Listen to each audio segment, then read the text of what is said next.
I walked into my own living room and froze. The photo of me and my late husband, the one that had hung there for 30 years, was gone. My son's wife smiled and said, "It didn't match the new decor." I swallowed my pride, but the very next morning I heard her screaming, "Why isn't my name on the property papers?" That's when I realized she wasn't just redecorating. She was erasing me. What would you have done? I've lived in this house for more than 35 years. Every creak in the floorboards carries my footsteps.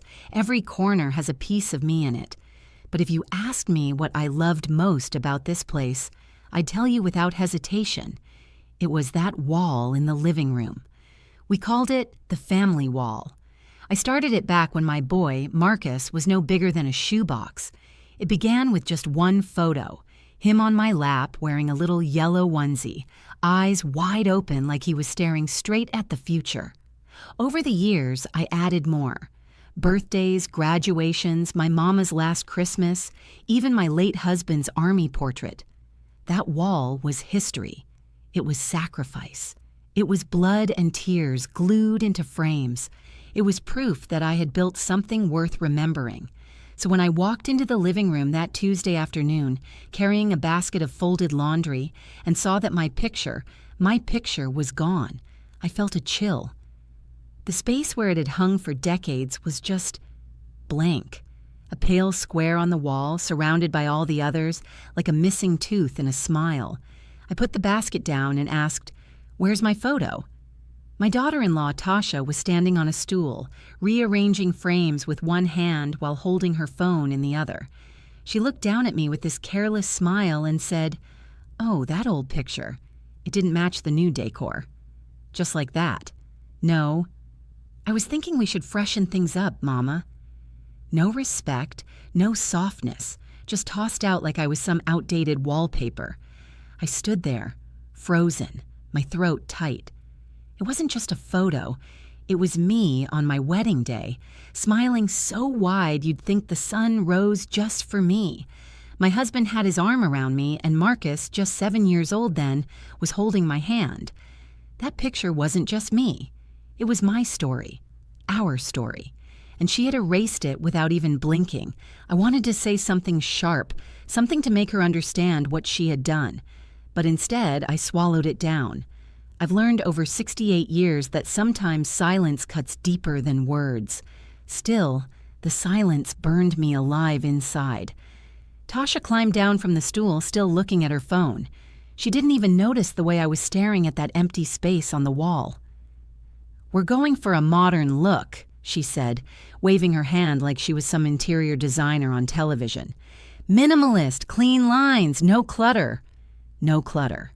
That's what I was now, clutter. I wanted to scream, "That's my life you just called clutter." But my son walked in right then, whistling like nothing in the world was wrong.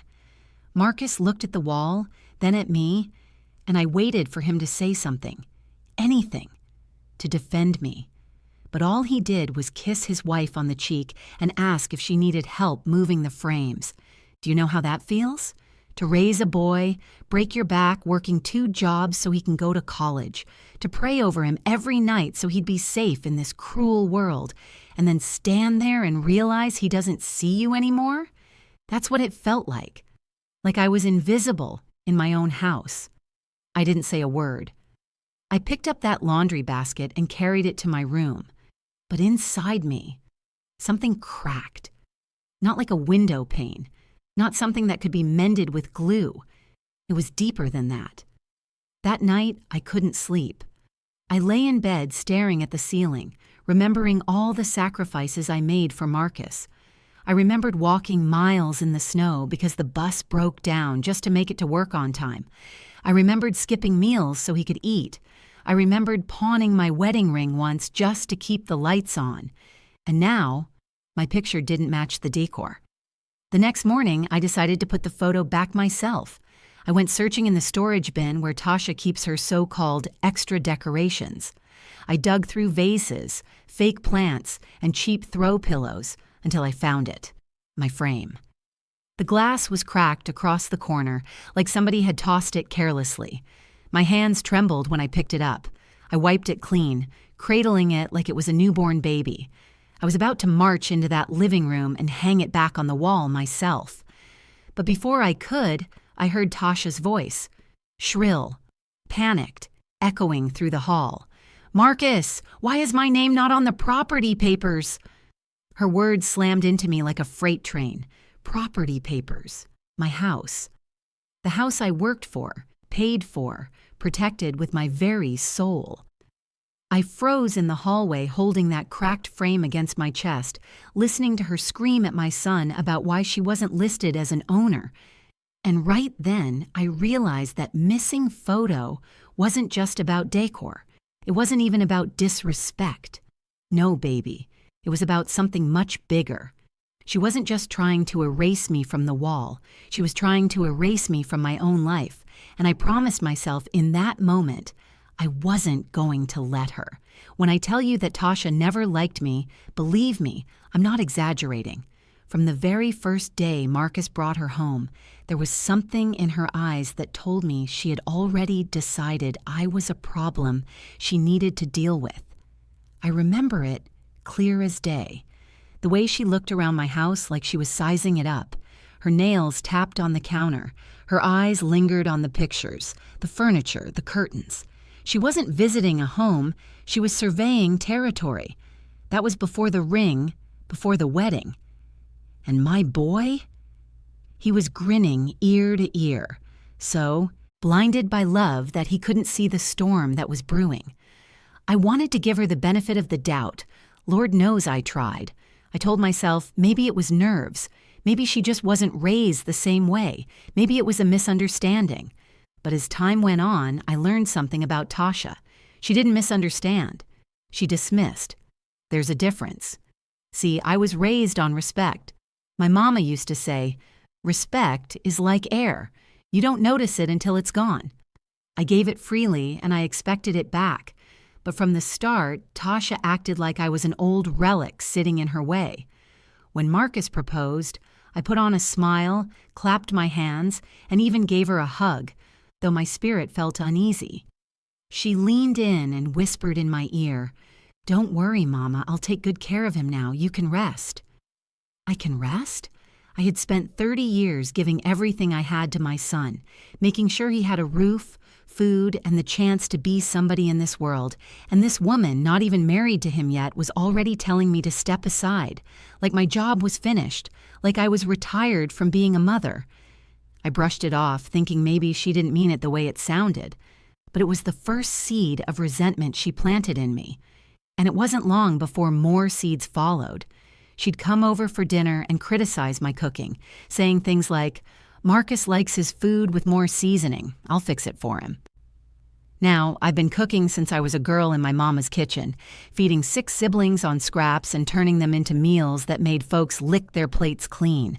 But I'd watch her sprinkle her store-bought spice blends over my collard greens like I was some amateur. And my son? He'd smile, nod, and let her do it. That's when I first felt that pinch in my chest, that slow realization that Marcus wasn't just in love, he was under her spell. She controlled everything, how he dressed, where they went, how much time he spent with me. If I called, she'd answer his phone half the time. If I wanted to see him, she'd say, "We're busy." Busy became the anthem of their marriage. But the moment that cut me deepest came at Thanksgiving 2 years ago. I had set the table like I always did. Polished silver, candles lit, turkey resting golden brown in the middle. Family started pouring in, nieces, cousins, neighbors. It was a full house. I loved Thanksgiving because it was the one day where everybody remembered we were connected. When Marcus and Tasha walked in, I hugged them both. I said, "Welcome home." And do you know what she said in front of everyone? "Marcus, tell her this isn't home anymore. Our house is home now." The room went quiet. Forks froze mid-air. My son looked down at the floor, and I waited for him to correct her, to tell her this was still his mother's house, the house he grew up in, the house where every scar on the floor had a memory. But he didn't. He just kissed her, cheek, and said nothing. That was the day I realized my place in his life was shrinking like a shadow at sunset. It's not that I wanted to control him. God knows I raised him to stand tall, to be his own man.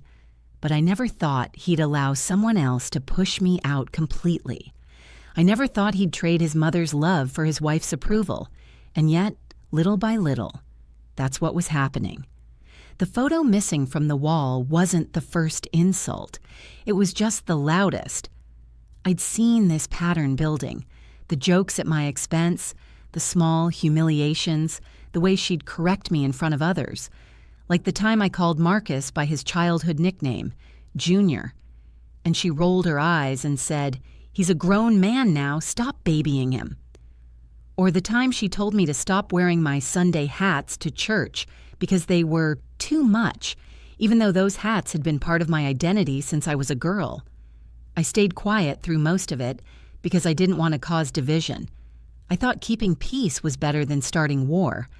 But peace isn't peace if it's built on swallowing your dignity. That night, after I heard her screaming about the property papers, I lay awake again, staring into the dark, replaying every moment that led us here.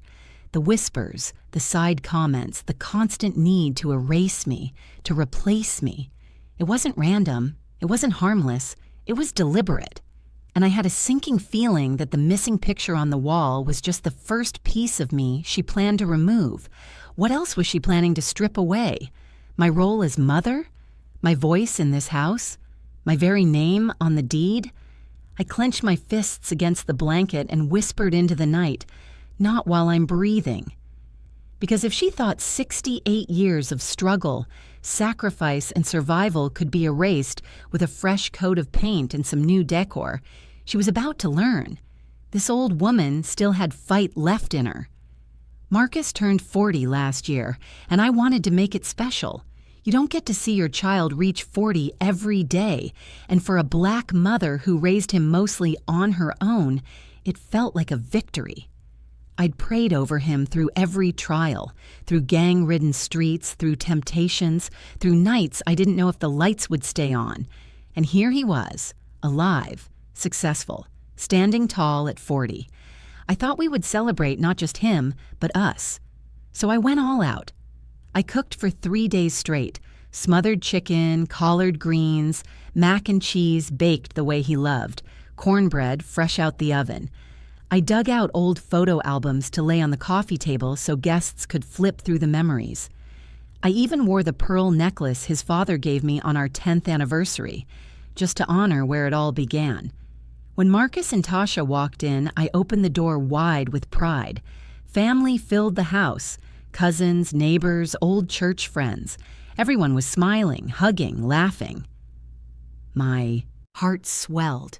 For a moment, it felt like the family wall was alive, every frame breathing through the people in that room. But it didn't take long for the cracks to show. Tasha strutted in wearing a sparkling red dress, the kind that screamed for attention. She looked around like the hostess, shaking hands, kissing cheeks, complimenting folks on their outfits like this was her party. I stayed quiet because I didn't want to sour the mood. We all sat down to eat, plates piled high, laughter bubbling across the table. I asked everyone to bow their heads so I could pray over the meal, and when I finished, I lifted my head to see Tasha smirking. "You know," she said, loud enough for the whole table to hear, "we should really start saying shorter prayers. Marcus gets restless when the food's sitting there getting cold." The table went quiet for a second. I felt heat rush up my neck, but I forced a smile. "Well," I said softly, "a prayer never spoiled a meal in this house." Everyone chuckled lightly, but the sting stayed with me. Later, when the cake came out, I stood beside Marcus, knife in hand, ready to cut the first slice. I leaned over and whispered, "Baby, I'm proud of you. You've come so far." Before he could answer, Tasha clinked her glass with a spoon. "Excuse me, everyone, I just want to say a few words." She stood up, flashing that bright smile of hers, and said, "Marcus is who he is today because we built a life together. I gave him the motivation, the discipline, the vision. Without me, he wouldn't be this man you're celebrating." I swear the room froze. My fork slipped against the plate and scraped loud enough to echo. My chest tightened. I looked at my son, waiting for him to correct her, to remind her of all the years before she ever walked into his life. But he didn't. He just smiled, leaned over, and kissed her hand. I felt something shatter inside me. The people at the table looked from me to them, their eyes darting, uneasy. I forced another smile because I wasn't about to let them see me break. But inside, my heart was splitting open. After dinner, while everyone was laughing and playing dominoes, I slipped into the kitchen to catch my breath. I pressed my palms against the counter and whispered to myself, "This is my son, my flesh and blood. How can he let her erase me like that?" Then I heard voices drifting from the hallway. "Baby, why didn't you put me on the property papers yet?" Tasha hissed. Marcus sighed. "It's complicated. Mama this, Mama that," she snapped. "You're a grown man. That house is ours now. You need to act like it." My heart dropped into my stomach. So it was true. All those whispers, all those side glances, all that attitude. It wasn't just about control. She wanted my home. The roof I built with sweat, the walls I painted with hope, the very ground I bled for. I stepped back into the shadows, clutching the doorway, listening. Marcus didn't argue. He didn't defend me. He just said, "We'll figure it out." I wanted to scream. I wanted to march in there and remind him who paid that first mortgage, who held his hand when his daddy passed, who sat up nights sewing patches on his clothes so he wouldn't go to school looking poor. But I didn't. I stayed quiet. Because in that silence, I felt something new rising inside me. Not grief, not disappointment, resolve. If they thought they could push me out of my own house, they had another thing coming. The laughter from the living room spilled into the hall, but all I could hear was the pounding of my own heart. I walked back to the kitchen, poured myself a glass of water, and stared at the cracked lines in my hands. "These hands built this life," I whispered, "and I'll be damned if I let anyone take it from me." When I returned to the table, I wore a smile so polished you'd never guess what I had overheard. But deep inside, I was making a promise. That night, lying in bed, I prayed, not for strength, but for strategy. I told the Lord, "Show me how to protect what's mine. Show me how to fight without losing myself." Because one thing was clear as the moonlight streaming through my window. They had started a war they didn't even know they'd lose. And I was done being silent. The morning after that birthday dinner, the whole house felt heavy. I woke up before the sun, the way I always do, and sat at the edge of my bed with my Bible open on my lap. I tried to pray, but the words stuck in my throat. Every time I closed my eyes, I saw Marcus smiling, while Tasha claimed my years of sacrifice as her own. I finally got up, put on my robe, and shuffled toward the kitchen to make some coffee. That's when I heard it, a scream so sharp it cut through the walls like glass breaking. "Marcus, why is my name not on the property papers?" The cup slipped right out of my hand and shattered on the floor. My heart thudded in my chest as I froze in the hallway.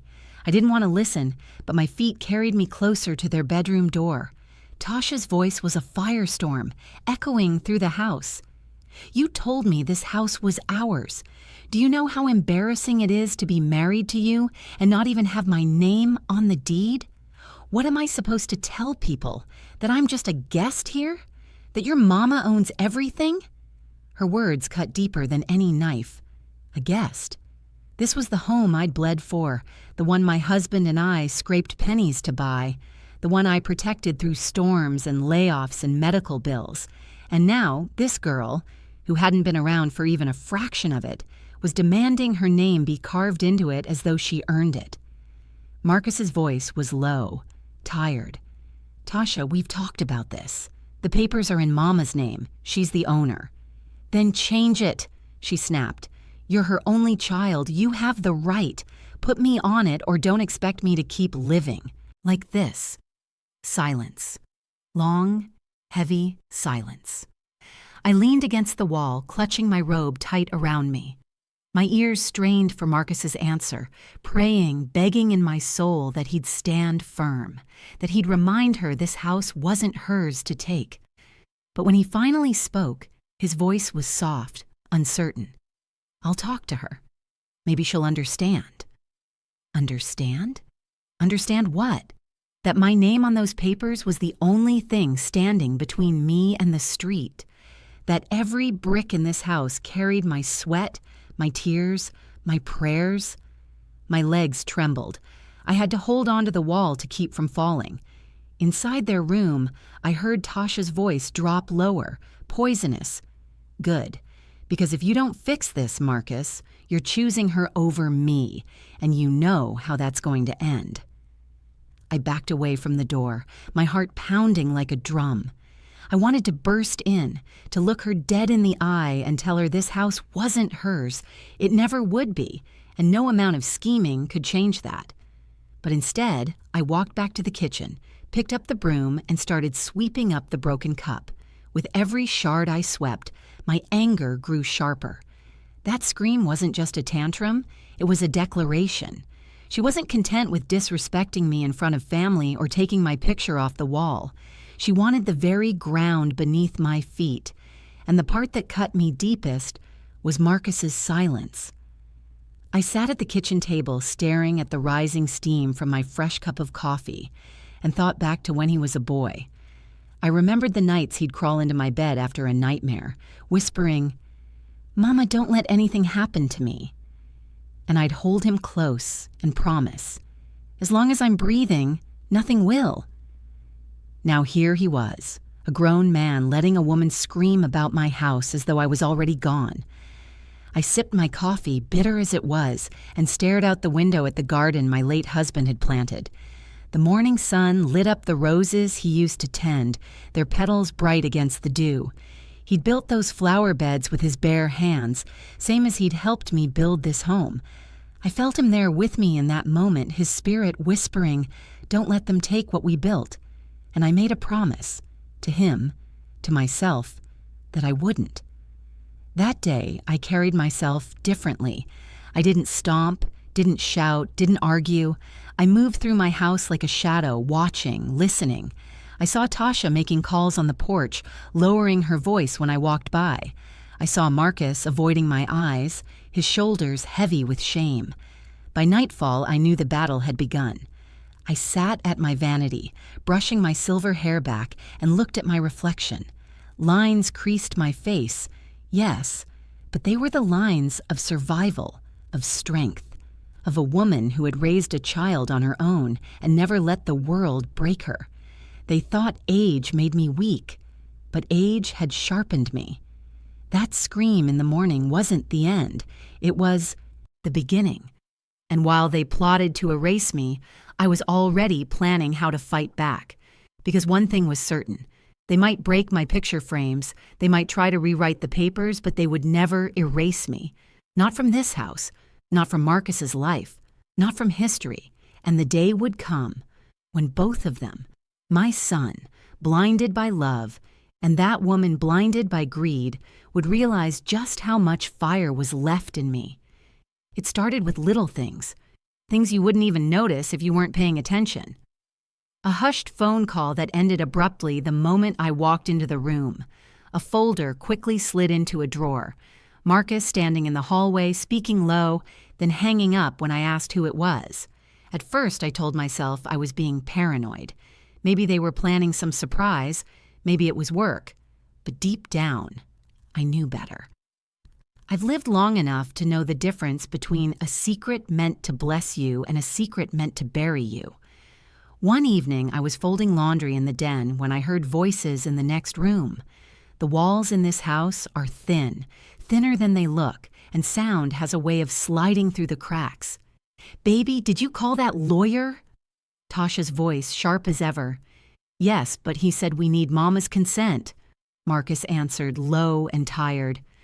"That old woman is going to ruin everything if you don't put your foot down," she hissed. "You're her only son, her only child. You should already own half of this house. She's just being stubborn." My chest tightened. A lawyer. They weren't whispering about birthday dinners or decorations anymore. They were plotting. I held the towel in my hand so tight I thought the seams would tear. A lawyer? For what? The papers were clear. The deed had my name on it, signed and sealed years ago when my husband passed. And here she was, trying to claw her way into something she hadn't shed a drop of sweat to build. I leaned closer, my heart pounding. "Marcus," she continued, her tone dripping with honey and venom all at once, "do you want our children to grow up in a house where your mama controls everything? Do you want me to keep living like I'm a visitor? If she doesn't put me on those papers, she'll try to control us forever." And then she lowered her voice, but I heard it as clear as thunder. "Maybe we should see if she's even fit to make decisions anymore." I dropped that towel. My knees nearly buckled. Fit? Was she talking about my mind? My competence? I backed away from the wall and pressed my hand against my chest, trying to steady my breath. I'm 68, yes. I forget where I put my glasses sometimes, yes. But unfit? To take away my right to my own home? The betrayal cut deeper than anything I'd ever felt. Later that night, when the house grew quiet, I sat alone in my room, staring at the photo of my husband on the dresser. His eyes were steady, strong, just as they were the day he promised me this house would always be mine. I whispered to him through tears, "They're trying to erase me, love, but I won't let them." The next morning, I decided to test the waters. At breakfast, I sat across from Marcus and asked casually, "Baby, what's been keeping you so busy lately? You've been making a lot of calls." He shifted in his chair, eyes flicking to Tasha. She answered for him. "Just work stuff, Mama. You wouldn't understand." The way she said it, like I was some ignorant fool who couldn't follow a conversation. I forced a smile, but I felt the fire rise in my chest. I didn't push it, not yet, but I started watching closer. When they left the house, I peeked into the study. Papers had been moved, folders stacked differently than I'd left them. One afternoon, I found a sticky note, half crumpled in the trash. A lawyer's name, a phone number. That's when I knew this wasn't my imagination. They were building a case against me, brick by brick. That night, I sat at my kitchen table with a pen and paper, writing down everything I'd noticed, every phone call, every whispered argument, every word about papers and control. My hands shook as I wrote, but my mind was sharp, sharper than it had been in years. They wanted to test my competence? Let them try. The next Sunday after church, I stopped by the office of a lawyer I'd known for decades, a family friend who had handled my husband's will. He welcomed me in, his voice warm, but his eyes turned grave when I told him what I'd overheard. "Mrs. Johnson," he said gently, "if your daughter-in-law is talking about incompetence, you need to protect yourself now. Get documentation, medical proof, update your will, your deed, everything. Because if you don't, they could take you to court and try to strip you of your rights." I swallowed hard. So she really could do it? He nodded. "People have lost everything to greedy family, but you're wise to come early. We'll make sure they can't touch what's yours." I left his office with my head high, papers tucked under my arm. For the first time in weeks, I felt power return to me, not because the fight was over, but because I finally knew I wasn't helpless. When I came home, Tasha greeted me at the door, her smile too wide, too sweet. "Where'd you run off to, Mama?" I looked her dead in the eye and said, "Just making sure my business stays in order." For the first time, I saw a flicker of uncertainty cross her face. She masked it quickly, but I caught it, and it gave me the smallest taste of satisfaction. That night, as I laid my head down, I whispered to myself, "Let them whisper. Let them plot. This battle has just begun." Because while they thought I was old and easy to break, they didn't realize I had been sharpening myself quietly, preparing for the day I'd fight with everything I had. And that day was coming. The shift didn't happen overnight. It was slow, like rot creeping under a floorboard. At first, it was small changes: a new vase on the dining table, curtains I hadn't chosen, furniture in the wrong place. I'd walk into the living room and notice one of my mother's old quilts folded up and shoved into a closet, or the lace doilies my grandmother made stuffed in a drawer. Every time I asked, Tasha would wave her hand and say, "We're just updating the style, Mama. You know, making it more modern." Modern. That word started to feel like a knife. Modern meant erasing the pieces of me that built this home. Modern meant covering the fingerprints of my history, layer by layer, until nothing of me remained. But then came the day I walked in from the grocery store and found the house crawling with strangers. The music hit me first, some bass-heavy thumping, shaking the walls, nothing like the gospel or soul I usually played while cooking. When I stepped into the living room, I froze. My sofa, the one I had saved up months of wages for, was shoved against the wall. My coffee table was gone. And in its place, a group of Tasha's friends sprawled out, drinking, laughing, and snapping photos like they owned the place. One of them, a tall woman with red braids, looked at me and said, "Oh, you must be Tasha's mother-in-law. Hey, girl," as if she was greeting a stranger in passing. I stood there holding my grocery bags, my chest rising and falling. I wanted to scream, "This is my house," but I bit my tongue until it nearly bled. Tasha bounced out from the kitchen, a glass of wine in her hand. "Oh, Mama, you're home early. We're just having a little get-together." A little get-together? In my living room, with my furniture shoved aside like junk at a garage sale. I clenched the bags tighter, my hands aching. "This isn't your house to entertain in, Tasha," I said, my voice low. She smiled, that sugary smile that never reached her eyes. "But it's Marcus's house, and what's his is mine." The room erupted with laughter, her friends hooting and clapping as if she'd cracked the funniest joke in the world. My face burned hot with shame. My son wasn't even there to see it, to stop it. I went to my bedroom, closed the door, and sat on the edge of my bed.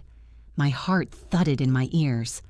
I set the groceries down and buried my face in my hands.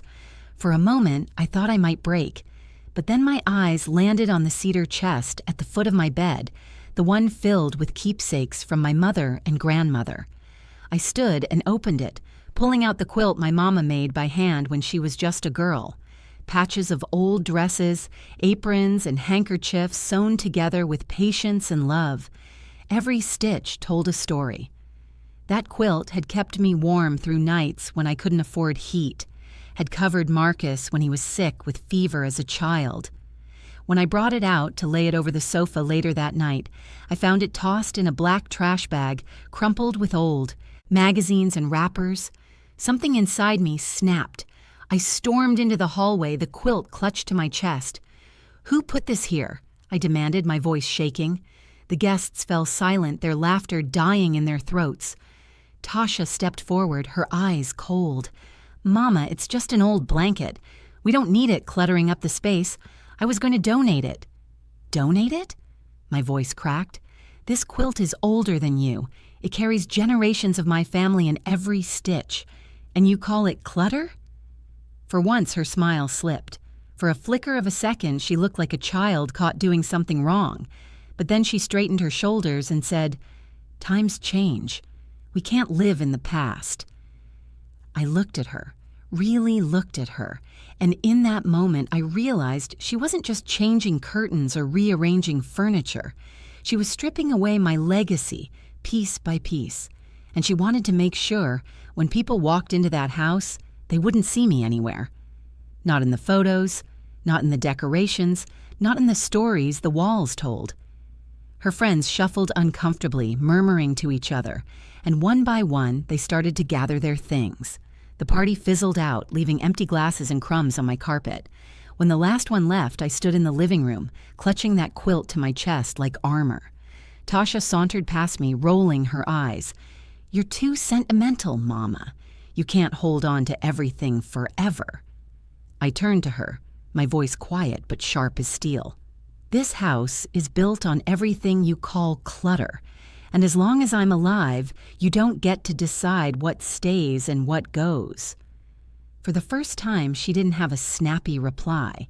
She just stared at me, her jaw tight, before storming upstairs. The silence that followed was heavy, but it was a silence I could live with. That night, I folded the quilt carefully, laid it over my bed, and whispered a promise into the darkness. You can bring strangers into my home. You can move my furniture, but you will not erase me, not while I still draw breath. And as I drifted into sleep, I knew the time for patience was drawing to an end. The battle lines were being drawn, whether Marcus saw it or not, and I was ready. The morning after that party, I woke up with a fire in my chest. I stared at the ceiling, listening to the faint sound of Tasha humming in the kitchen, like nothing had happened, like she hadn't turned my house into a circus and tossed my mother's quilt in the trash. I knew then I couldn't sit back and hope Marcus would find his backbone. If I didn't move now, everything I'd worked for could vanish right under my feet. I dressed in my Sunday best, the same way I used to when I had to face a boss who thought I was nothing. A pressed navy skirt, a blouse buttoned to the collar, my pearls around my neck. When I looked in the mirror, I saw lines of age, yes, but also steel. My mama always said, "Dress like you belong in every room you step into." And today, I was stepping into war. I caught the bus into town, the same bus I used to take to work 30 years ago when I was trying to keep food on the table for Marcus. The ride was long, but it gave me time to think. I thought about my husband, gone too soon, and the promises we made each other, that this house would always be a safe haven, that Marcus would always have a place to return to. I thought about my own mama, who had nothing but made me believe I could build something. And I thought about Tasha, with her sharp tongue and greedy eyes, circling my home like a hawk. When I arrived at the lawyer's office, I walked in with my head high. Mr. Carter had been our family lawyer for decades. He was older now, his hair silver, but his eyes still sharp behind those glasses. "Well, Mrs. Johnson," he said warmly, standing to greet me, "it's been a while. What brings you in today?" I sat down across from him and folded my hands.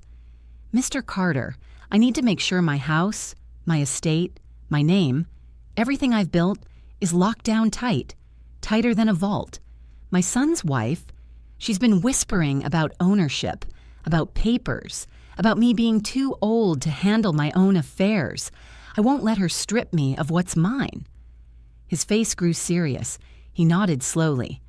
"You're right to come now, before anything escalates. Too many families tear themselves apart over inheritance, property, greed. Let's make sure yours can't touch what you've built." For the next 2 hours, we worked.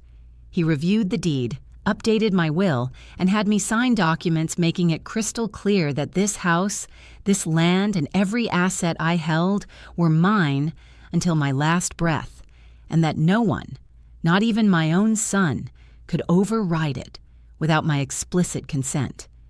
Then he leaned forward and said, "One more thing. You should get medical documentation of your mental competence. It may sound insulting, but if they try to claim you're unfit, you'll have proof in hand that you're sharp as ever." I felt my jaw tighten. "They'll try to call me senile, won't they?" He didn't answer, but his silence told me enough. So I made an appointment that very week. I sat in that doctor's office, answering every question, reciting words backward, solving math problems on the spot. When it was done, the doctor smiled at me and said, "Mrs. Johnson, your mind is sharper than most folks half your age." I walked out of there holding that paper like a weapon, proof, evidence, shield, and sword. When I got home, Tasha was in the living room flipping through a design magazine. She barely looked up when I walked in. "Out all day again, Mama. You've been busy lately." I set my purse on the table and looked her square in the eye. "Just making sure everything is in order. You never know when people might try to take what isn't theirs." Her smile faltered, just for a second. A flicker of panic flashed across her face before she forced her lips back into that sweet little curve. "Of course, Mama. You do whatever makes you feel secure." I didn't answer. I just walked past her, my heels clicking against the hardwood like the sound of a gavel. That night, as I tucked away the documents in a safe place, I thought about how far I'd come. All those years of scraping by, of doing without, of bending so Marcus could have. And now, here I was, protecting the fruits of all that labor from the very people who should have cherished it. I wasn't naive. I knew a storm was still coming. Tasha wasn't going to stop because I secured some papers. She was like a weed. Cut her down in one place, she'll sprout up in another. But this time, I wasn't waiting for her to make the next move. I whispered into the quiet of my bedroom, "You want a war, Tasha? Then you've got one. And you'll learn quick. This old woman doesn't lose." And for the first time in months, I slept peacefully. Because I knew, no matter what came next, I wasn't fighting empty-handed anymore. The papers were signed, the doctor's letter tucked neatly into my dresser drawer, and for the first time in a long while I felt steady on my feet. But I knew this battle wasn't won yet. Tasha was clever, slippery as an eel, and she wasn't about to stop her scheming just because she hit a wall. No, she was the type to double down, to dig deeper when she smelled resistance. That's why I had to get ahead of her. I started playing a role. To her, I became the tired, forgetful old woman she wanted me to be.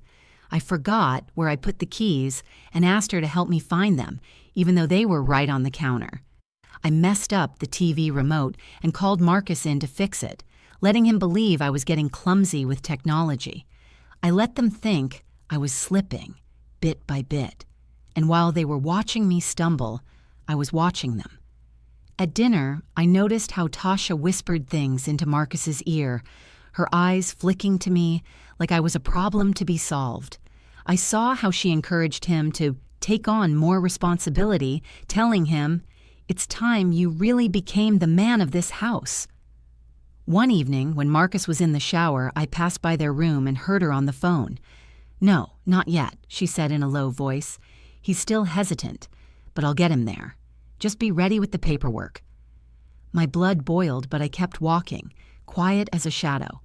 That night, I pulled out a small notebook from my nightstand, the same one I used to keep grocery lists when Marcus was a boy, and I began writing everything down. Dates, times, exact words I overheard, every phone call cut short when I walked in, every time Tasha steered conversations toward property, money, or my so-called forgetfulness. I even started carrying a little tape recorder in my pocket, hidden beneath the folds of my dress. Old habits from an old woman, she probably thought. But every word she let slip became evidence in my arsenal. When Sunday came, I invited my sister's daughter, Laverne, over for dinner. Laverne was a sharp one, worked as a paralegal downtown, and I trusted her more than most. I served her a plate of roast chicken and whispered while Tasha was out of the room, "Keep your ears open tonight. Watch how she moves." And Laverne did. All through dinner, she watched the way Tasha interrupted me, corrected me, acted like she was the lady of the house. She noticed the way Marcus followed her lead like a dog on a leash. After dessert, when they went upstairs, Laverne leaned over and said, "Auntie, you're not imagining this. She's planting seeds in his head. But don't worry. We'll make sure she can't touch you."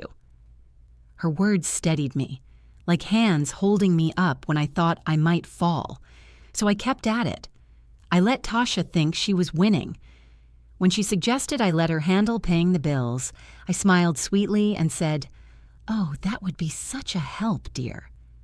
Little did she know I had already switched everything to autopay under my name, with receipts tucked neatly into a folder for proof. When she encouraged Marcus to suggest joint ownership, I feigned confusion. "Well, son, if you think that's what's best." My voice soft, shaky, like I was agreeing, like I was pliable. But behind closed doors, my lawyer had already set it in stone that no joint ownership could be filed without my signed approval. I was letting her dig her own grave, brick by brick, with every scheme she pushed forward. The moment that confirmed my strategy came one late afternoon. I was sitting in the den, crocheting quietly, when Tasha came in and sat across from me. Her smile was wide, but her eyes were sharp.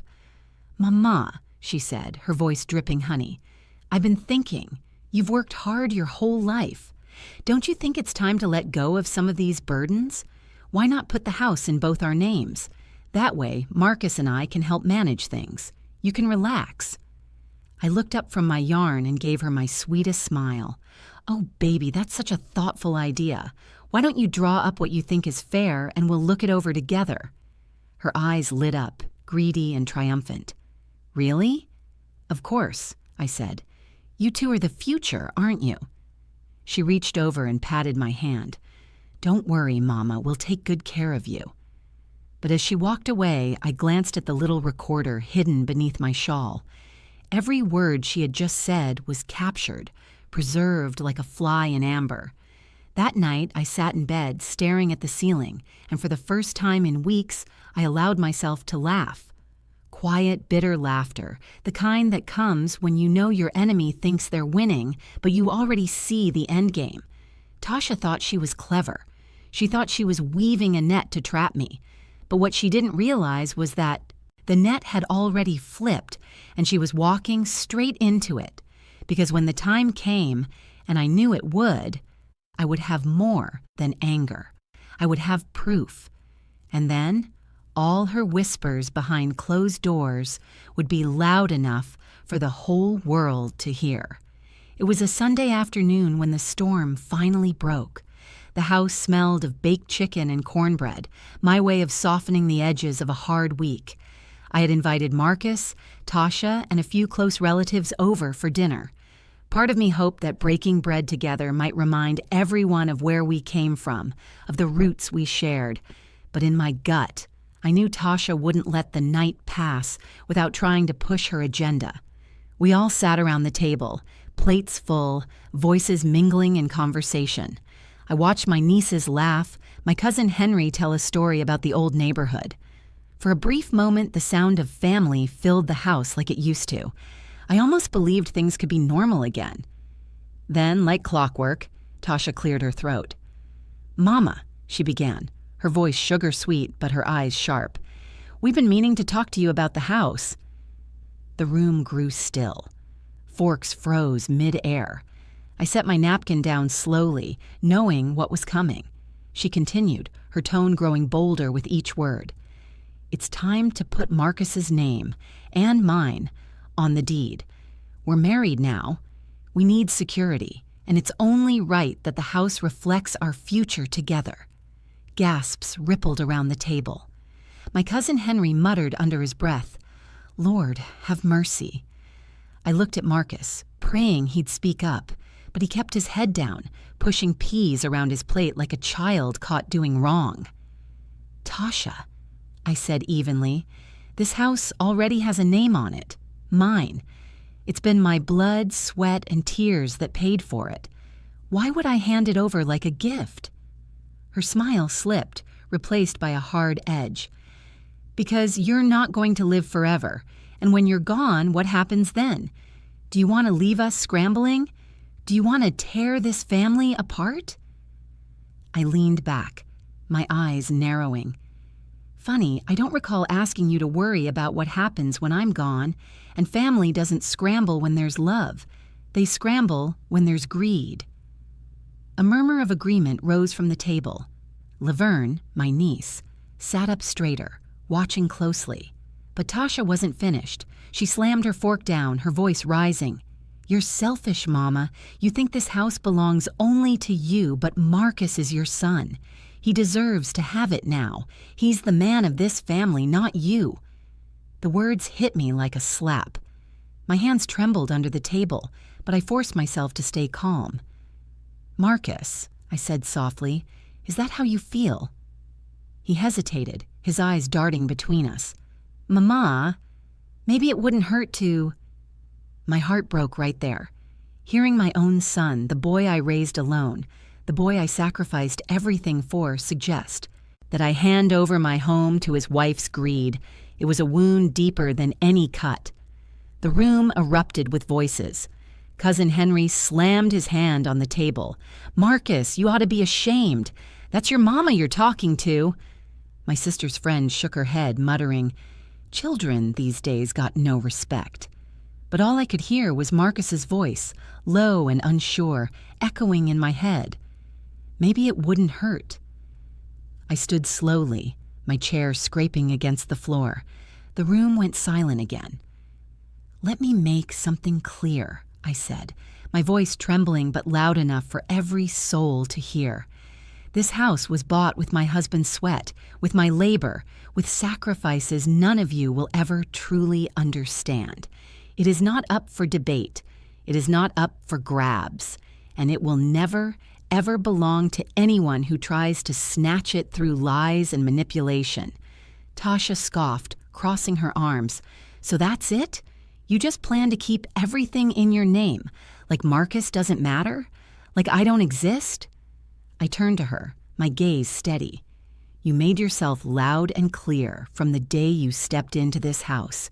You wanted me erased. You took my picture off the wall, you called my treasures clutter, and you've whispered to lawyers about whether I'm fit to make decisions. Don't stand there and pretend this is about love or security. This is about greed." Gasps filled the room again. Tasha's face flushed, her jaw tightening as she realized I knew more than she thought. Marcus finally lifted his head, his face pale. "Mama, you're misunderstanding." "No," I snapped, the sharpness in my voice silencing even him. "The only misunderstanding here is yours. You let your wife turn you against your own mother. You stood by while she humiliated me, while she tried to erase me, and now you want me to reward you for that betrayal with the very roof over my head?" Tears stung my eyes, but I didn't let them fall. I refused to show weakness. The table was silent, the air so thick you could cut it. My chest rose and fell, heavy with anger and grief. I looked at Marcus one last time, searching his eyes for the boy I once knew, the boy who used to hold my hand and promise never to leave me. But all I saw was a man too weak to stand against the woman sitting beside him. And in that moment, I knew the fight wasn't just against Tasha. It was against my own son's blindness. I gathered my plate, walked to the kitchen, and left them sitting there in the heavy silence of their own shame. But in my heart, the decision was made. This wasn't just about defense anymore. It was about teaching them a lesson they would never forget. And the next time they tried to corner me, I would be ready with more than words. The night after that dinner, I barely slept. I lay in bed staring at the ceiling, every word from that table replaying in my mind. The betrayal in Marcus's voice, the venom in Tasha's tone, the silence that cut sharper than any knife when I asked my son to defend me. By dawn, I knew I couldn't wait for them to strike again. It was time to put my cards on the table. So I called another family dinner, but this one wasn't for celebration. This was for truth. I invited the same folks as before, cousins, nieces, church friends, the ones who had seen the tension rising. I wanted witnesses. I wanted ears and eyes to hold the story, because people like Tasha thrived in the dark. It was time to drag everything into the light. That evening, I cooked just enough to keep folks at the table. Fried chicken, biscuits, a pot of greens, but not so much that anyone mistook it for a party. When everyone arrived, I kept my face calm, but inside, my chest was tight with fire. We sat down, plates half full, voices low. Marcus looked uneasy, and Tasha wore that tight little smile she always did when she thought she was in control. I didn't waste time. "Before anyone eats," I said, rising to my feet, "there's something I need to address. Last week, this house, this family, was nearly torn apart by lies and greed. Tonight, we're going to set things straight." The room stilled. Marcus shifted in his chair. Tasha leaned back, crossing her arms like she was ready for battle. I reached into my purse and pulled out a thick envelope. My hands shook slightly, but my voice was steady. "These are the updated papers for this house and my estate. The deed, the will, everything that matters." Gasps rippled through the room. I opened the envelope and pulled out the first document, holding it up for all to see. "This deed is locked in my name. As long as I live, no one else's name will touch it without my say-so. Not Marcus, not Tasha, no one." Tasha's smile cracked. I laid down the next document. This will states clearly what happens when I pass. And let me be crystal clear, no greedy hands will rewrite my story. No one will twist my age into weakness. No one will erase me while I'm still breathing. The room murmured. Cousin Henry nodded firmly. Laverne smirked, like she'd been waiting for this. Then I pulled out the last piece of paper, the one that made Tasha's eyes widen. "And this," I said, "is a letter from my doctor. It proves I am of sound mind, fully capable of making my own decisions. So if anyone here was plotting to declare me unfit, if anyone thought they could sneak behind closed doors and use the law to take what isn't theirs, think again." The silence that followed was deafening. Tasha's face turned red. She tried to laugh, but the sound was brittle. "Well, Mama, nobody was saying you weren't competent. I don't know where you're getting that idea." I slammed my hand on the table, hard enough to rattle the dishes. "Don't you dare lie to my face. I heard you, every whisper, every plan, every poisonous word about me being too old to know what I'm doing. You wanted this house. You wanted me. Gone. Well, now you know. You'll get neither." Her mouth opened, but no sound came out. For the first time since she walked into my life, Tasha looked small, exposed. Marcus sat frozen, his face pale. I turned to him, my heart aching. "And you, my son, you let her do this. You stood by while she tried to erase me. You thought I wouldn't notice. You thought I wouldn't fight back." He opened his mouth. "Mama, No." My voice cut him off. "You don't get to speak right now. You don't get to explain away your silence. Because silence is betrayal, Marcus. And you betrayed me." The weight of the words hung heavy. He bowed his head, shame written all over his face.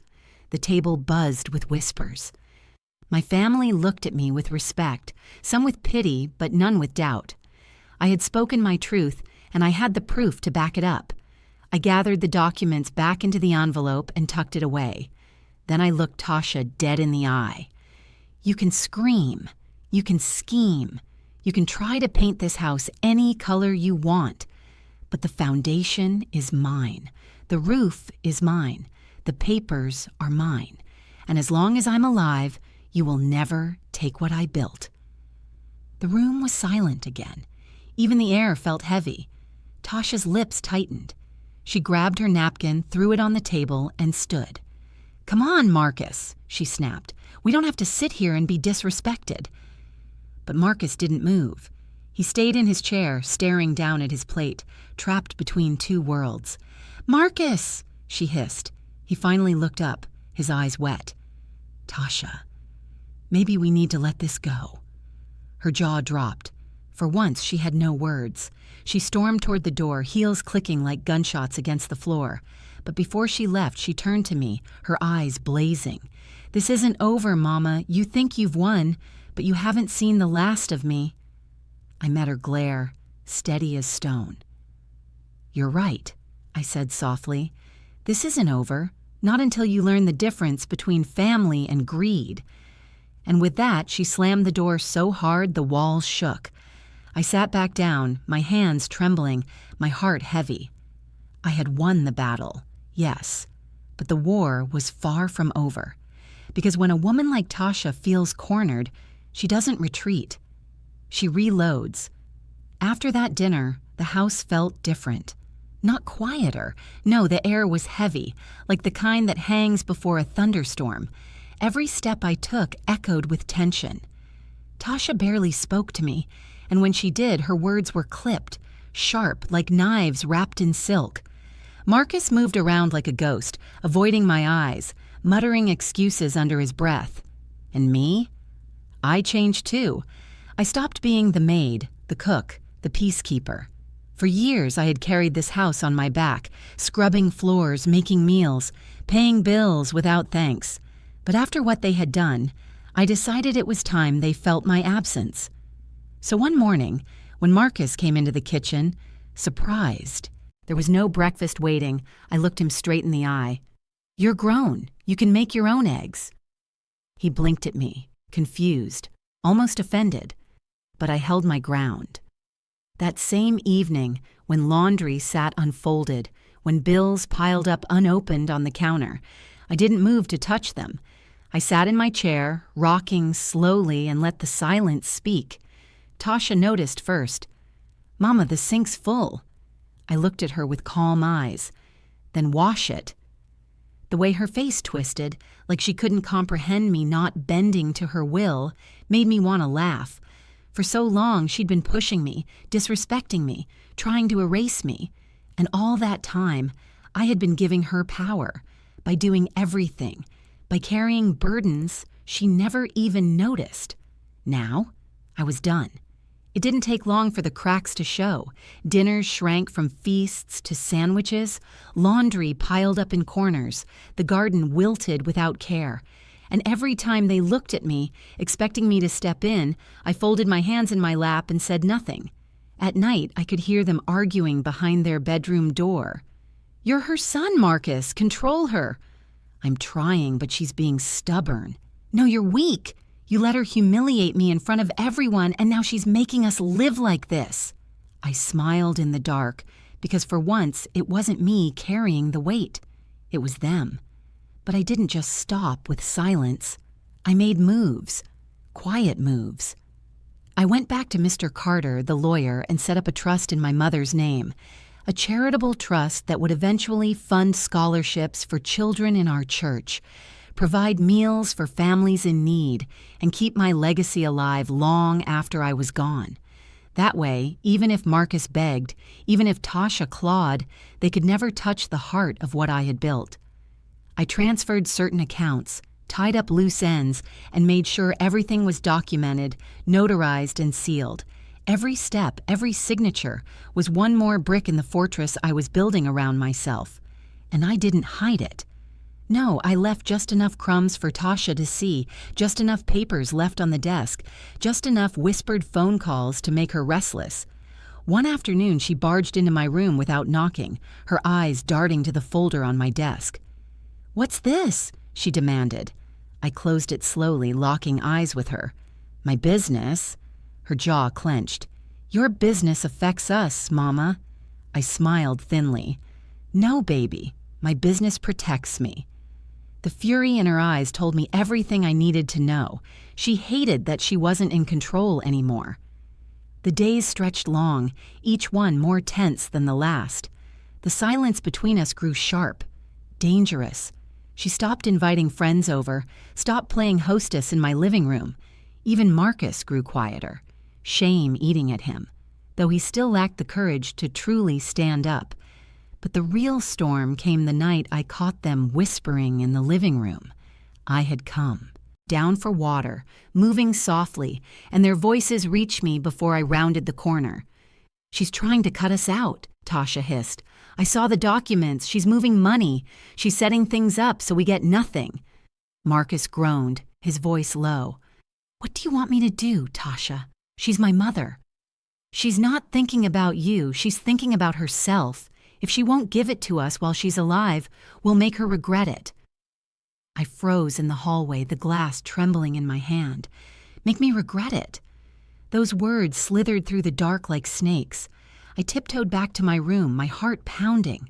But instead of fear, what I felt was clarity. This wasn't just a tug of war anymore. This was war, plain and simple. And in war, silence isn't weakness. Silence is strategy.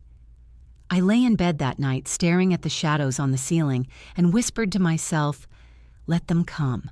Let them push. Every move they make only tightens the trap."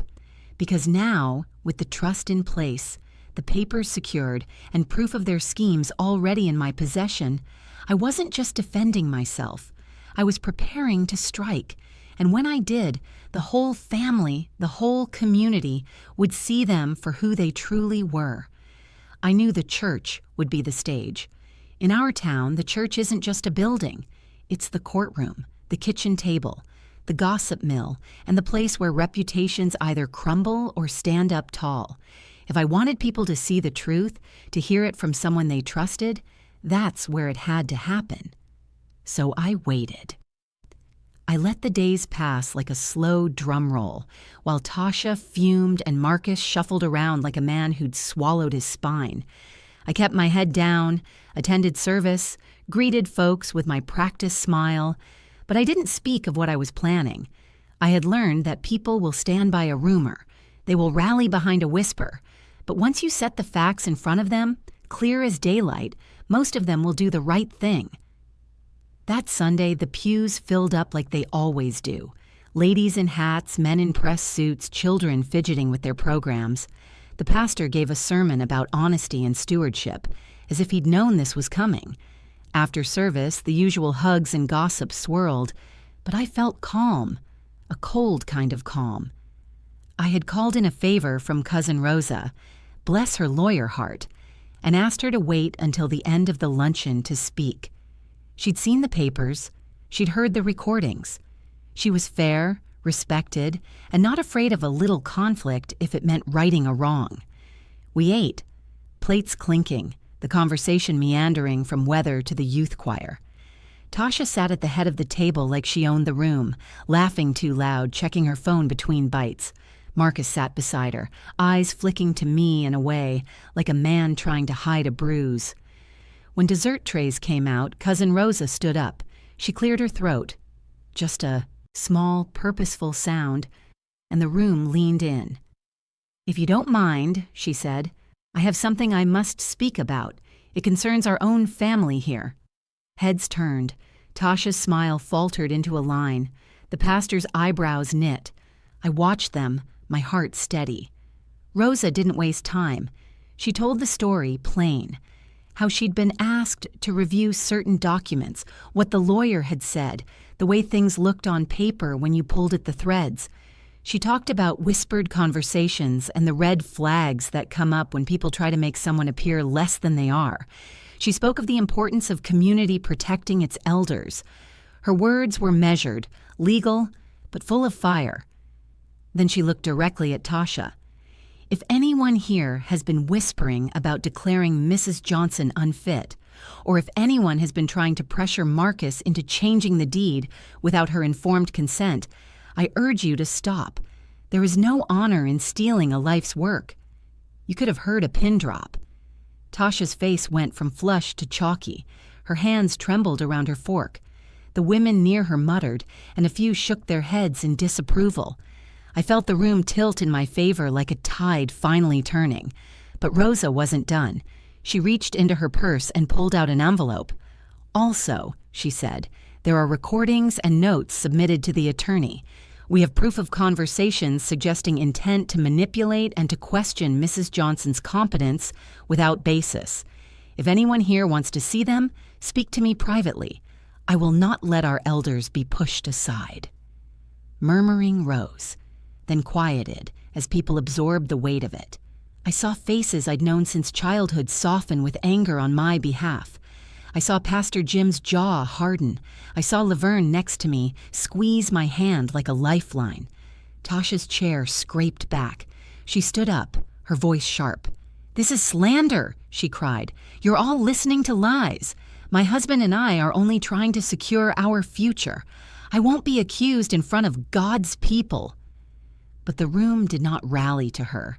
Instead, a church deacon I'd taught to sing when he was a boy stood up and said, "We don't run on accusations, Miss Tasha, but we do protect members, and when someone trusted brings evidence, we listen."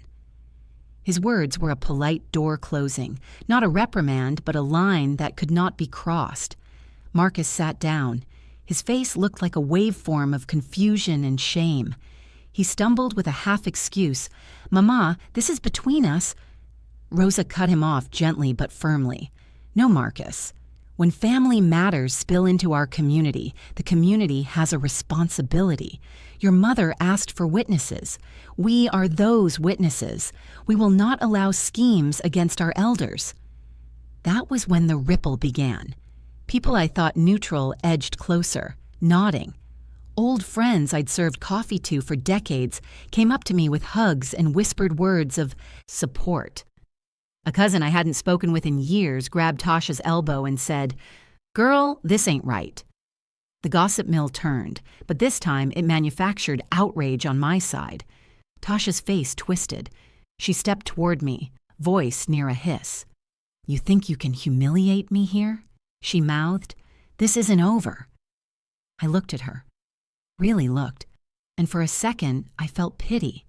Not for her, but for the idea that someone could let greed sour them so completely. Her mouth moved. Her words were small and dangerous. But the congregation's eyes were on her now, stern and unblinking. Marcus's shoulders sagged. He rose slowly, coming to stand beside me. His head hung low, eyes wet.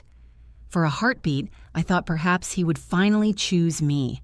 He opened his mouth, looked at the floor, then at Tasha. Shame and confusion warred across his face. He turned to the crowd and said in a voice that cracked, I didn't know." The honesty in that simple admission landed like thunder. It was the truth, not an excuse, but an opening. People don't stay mad at someone who admits they were wrong. They hurt for them instead. I felt my heart twist, proud and terribly sad all at once. Tasha's hand flew to her mouth. She looked betrayed, exposed, and dangerous.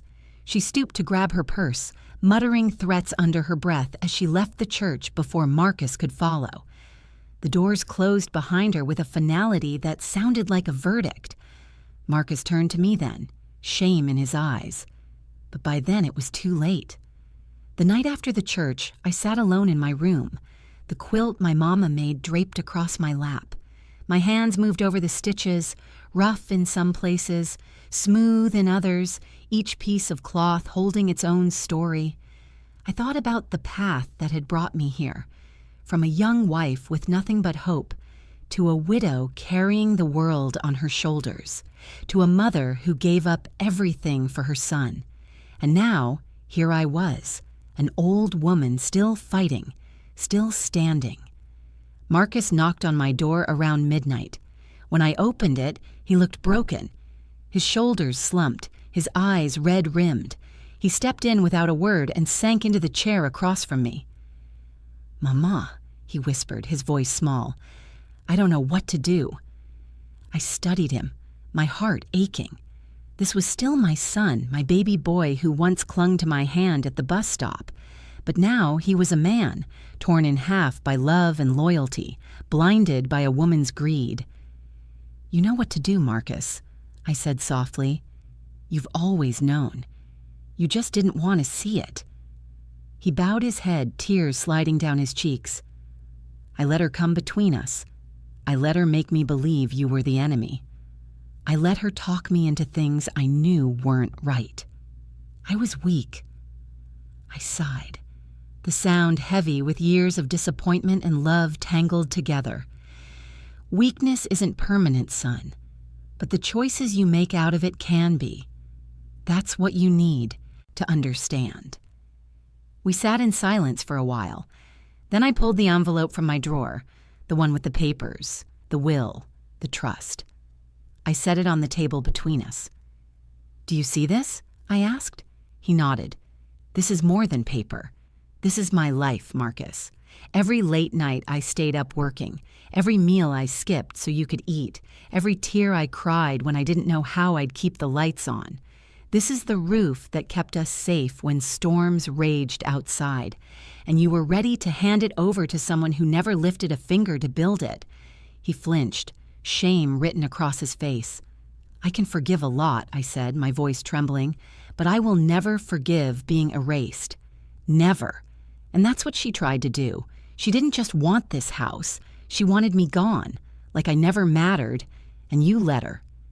His sobs filled the room. He reached for my hand, but I held it firm on my lap. "Mama, please, tell me how to make this right." I looked at him, long and hard. "It starts with you choosing who you are. Not who she wants you to be, not who the world expects, but the man I raised you to be.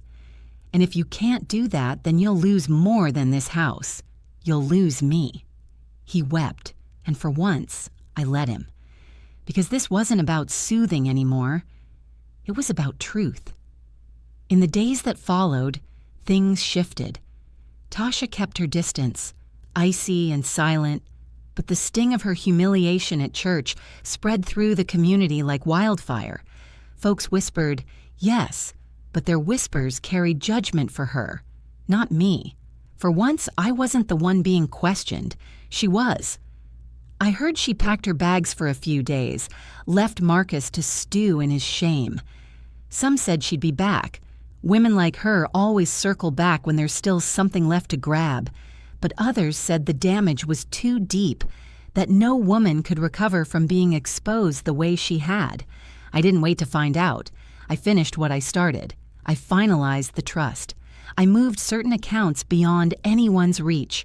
I made sure that when my time came, my legacy wouldn't be siphoned into greedy hands. And I began to live differently. I opened my doors again, not to strangers, not to parties I never wanted, but to family who still knew the meaning of respect. My nieces came by to help me cook. Neighbors dropped in to share coffee, and laughter filled the rooms again. The house felt alive, not with tension, but with the warmth it was built on. Marcus came around too, quieter, humbled. He cut the grass without me asking, fixed the porch steps, sat on the swing with me in the evenings. He didn't bring Tasha, and I didn't ask. I figured time would tell whether she had any place left in his life. One evening, as the sun dipped low, he finally said, "Mama, I'm sorry, truly. I see now. I let her blind me. I lost myself. But I don't want to lose you." I placed my hand over his. My voice was soft but steady. "Son, respect isn't a right. It's a choice. Every day. You'll have to earn mine back." He nodded, and for the first time in months, I believed he might mean it. As for Tasha, her silence was its own answer. Maybe she was plotting still, maybe not. But it didn't matter anymore. The fortress was built, the lesson delivered. Because this story wasn't just about a house. It was about the truth carved into every brick, every board, every stitch of that quilt across my lap. Family is built on love, not ownership, on sacrifice, not entitlement, on respect, not control. Forget that and you lose everything. The house, the history, the very people who would have stood by you. I closed my eyes that night, listening to the creak of the old house settling around me, and felt peace. Not because the storm was gone, but because I had weathered it and come out standing. And that, to me, was victory.